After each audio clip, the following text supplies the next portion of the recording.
President Trump is on the world stage, about to become the first sitting U.S. president to shake hands with North Korean dictator Kim Jong-un. And right now, we have no way to predict what will happen because there is absolutely no precedent for what we have just witnessed over the last 24 hours.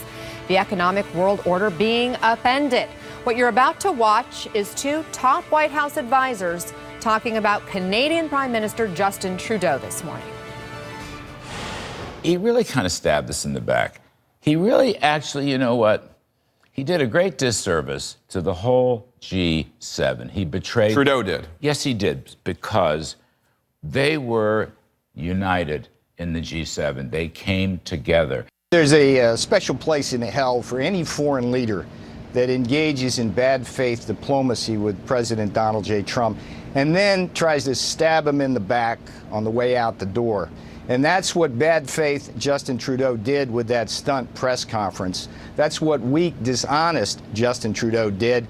And that comes right from Air Force One. You're probably wondering how we got here. Let's start from the beginning. Yesterday, what you're about to see is President Trump shortly before he left the G7 summit, denying reports that his relationship with U.S. allies is anything less than perfect.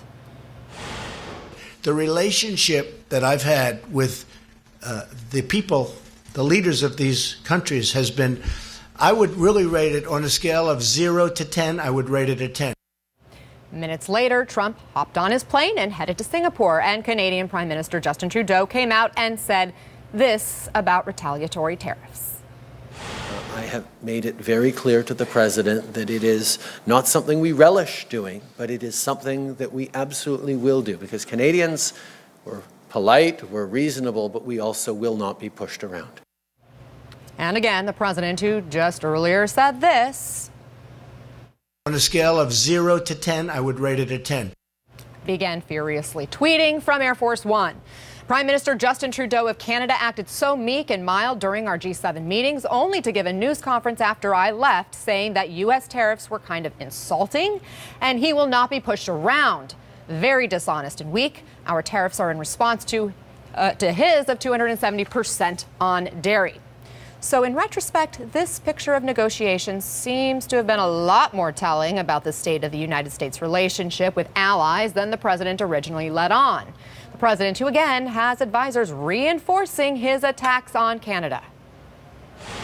There's a special place in hell for any foreign leader that engages in bad faith diplomacy with President Donald J. Trump and then tries to stab him in the back on the way out the door.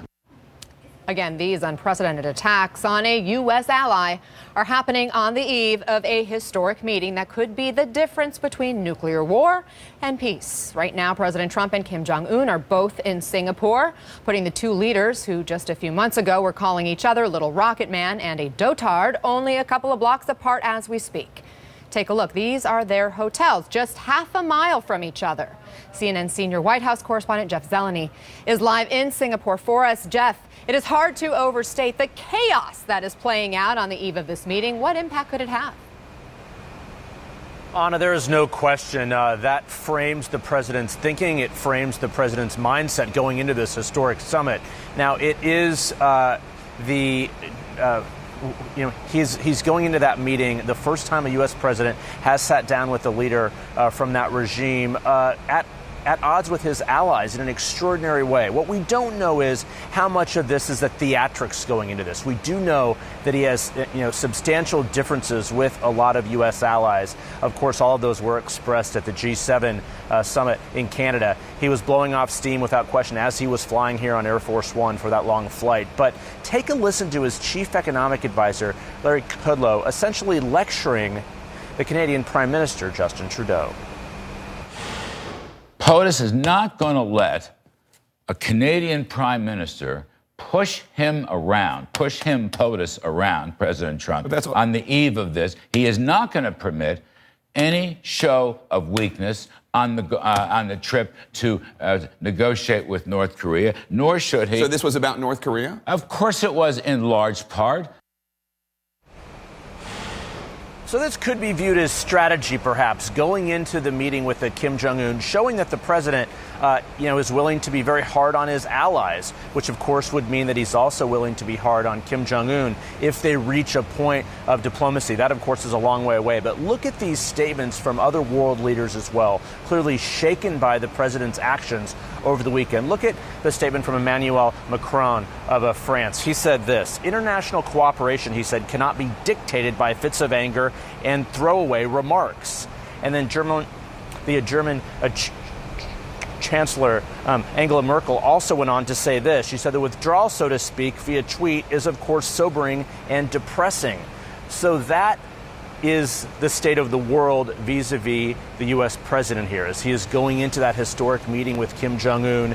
We've seen him blow off steam before. We've seen him get angry before. But at this point, it is unclear how much of this is actually rhetoric designed to set the table for that conversation here on Tuesday morning, or how much simply is just sort of a fit of anger. But Anna, there's no question the White House is trying to get the president focused on what is the matter at hand. And that matter, of course, is North Korea. The body language, the personal relationship, and the question above all, will Kim Jong-un agree to abandon his nuclear program? That will determine success of this. So the G7 is a bit behind us for now, but we'll see how much it's still in the president's mindset. And this historic summit now just a little more than 24 hours away. Thank you very much, Jeff Zeleny in Singapore.